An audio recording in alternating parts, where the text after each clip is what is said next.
जय हिंद प्यारे साथियों, एयरफोर्स अग्निवीर 2025 की न्यू वैकेंसी रिलीज हो चुके हैं, यानी 2026 के सेकंड बैच का नोटिफिकेशन आ चुका है। पूरी जानकारी इस भर्ती के बारे में आपको देने वाला हूं कि कौन अप्लाई कर सकता है, एज क्राइटेरिया कब से काउंट होगा, एज लिमिट कैसे रहेगी, सिलेबस क्या रहता है, सिलेक्शन प्रोसेस क्या है, फिजिकल में क्या होगा, यानी कि इस भर्ती के बारे में ईच एंड एवरीथिंग इस वीडियो में क्लियर हो जाएगा। तो वीडियो को आप लास्ट तक ध्यान से जरूर देख लेना अगर आप इंडियन एयरफोर्स का हिस्सा बनना चाहते हैं तो।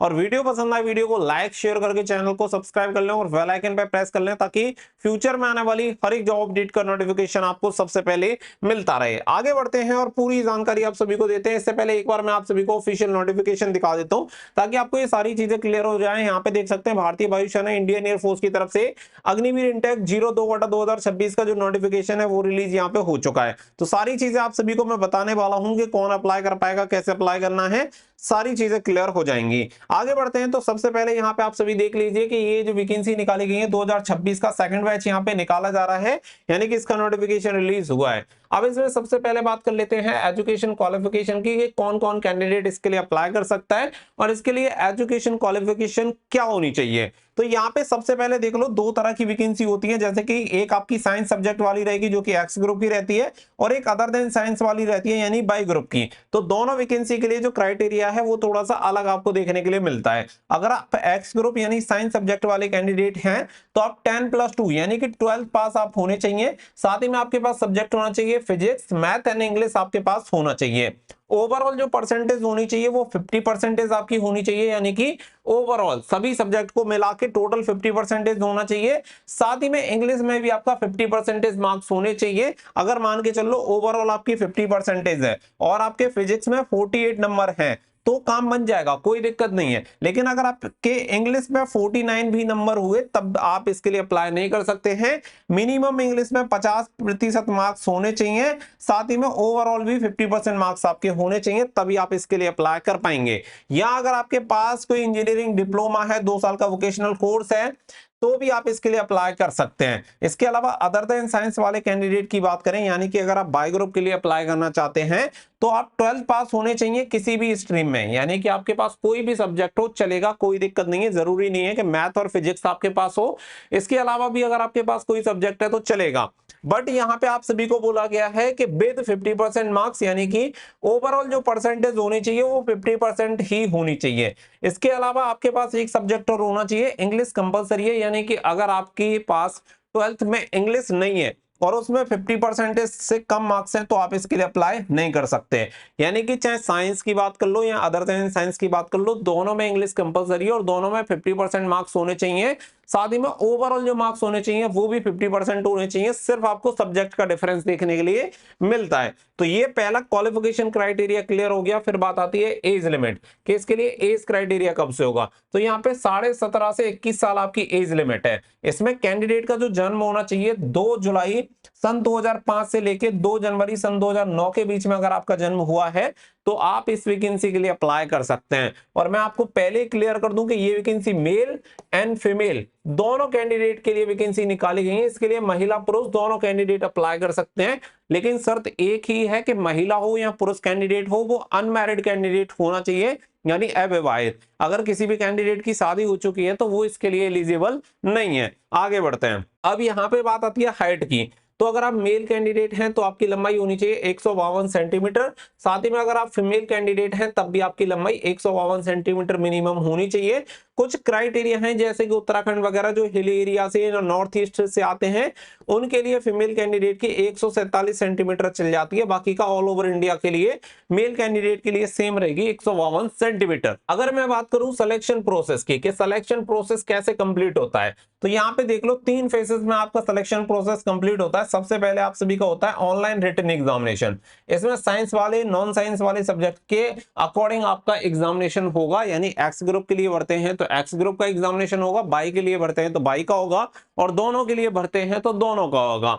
अगर मैं बात करूं सेकंड फेज की, तो सेकंड फेज में आपका पीएफटी होता है, यानी फिजिकल फिटनेस टेस्ट होता है और एडेप्टेबिलिटी टेस्ट होता है। इसके अलावा नंबर थर्ड की अगर मैं बात करूं तो फेज थर्ड में आपका मेडिकल एग्जामिनेशन कंडक्ट होता है। तो जब आप एक स्टेज को क्वालिफाई कर लेंगे तभी जाके आप दूसरी वाली स्टेज में पार्टिसिपेट कर पाते हैं। आगे बढ़ते हैं। अब यहाँ पे एग्जाम पैटर्न आप सभी देख लो कि एग्जाम पैटर्न क्या रहता है। तो देखो, अगर आप साइंस सब्जेक्ट वाले कैंडिडेट हो, यानी कि आपके पास मैथ और फिजिक्स है 12th में, तो आपको जो एग्जाम देना है वो 60 मिनट का आपका पेपर होगा, जिसमें आपके सब्जेक्ट होंगे इंग्लिश, फिजिक्स, मैथमेटिक्स, यानी 10+2 लेवल का ये पेपर होगा। ये आपके सब्जेक्ट हैं आपके सिलेबस के अकॉर्डिंग।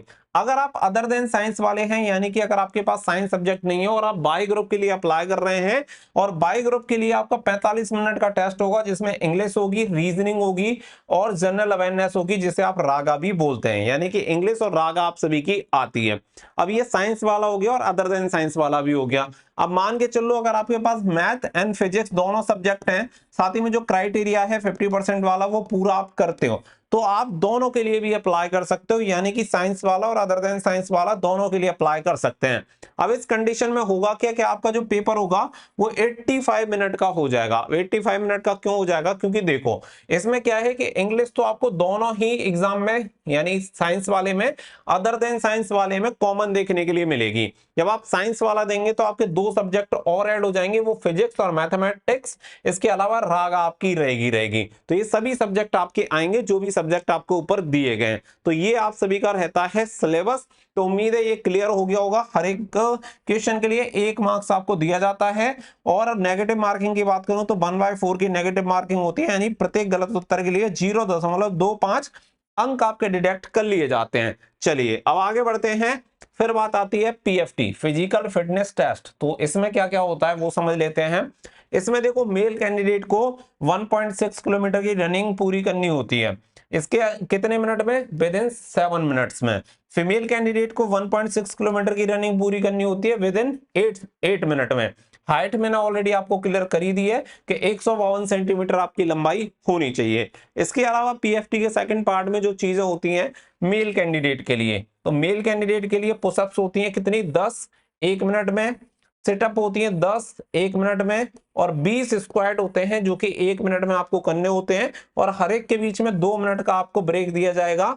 यानी जैसे पुशअप्स किए उसके बाद 2 मिनट का गैप मिलेगा, फिर आप सिटअप करोगे, फिर 2 मिनट का ब्रेक मिलेगा, फिर उसके बाद आपको स्क्वाट करने हैं। तो इस तरीके से आपका ये फिजिकल होता है। फिर बात आती है फीमेल कैंडिडेट के लिए, तो यहाँ पे सेटअप 10 सेटअप रहेंगे जिन्हें 1.5 मिनट में कंप्लीट करना है, और स्क्वाट्स रहेंगे 15 जैसे 1 मिनट में कंप्लीट करना है। दोनों के बीच में 2 मिनट का ब्रेक आप सभी को दिया जाएगा। तो ये मेल एंड फीमेल का और जो पूरा क्राइटेरिया है वो मैंने आपको क्लियर कर दिया, सिलेबस बता दिया।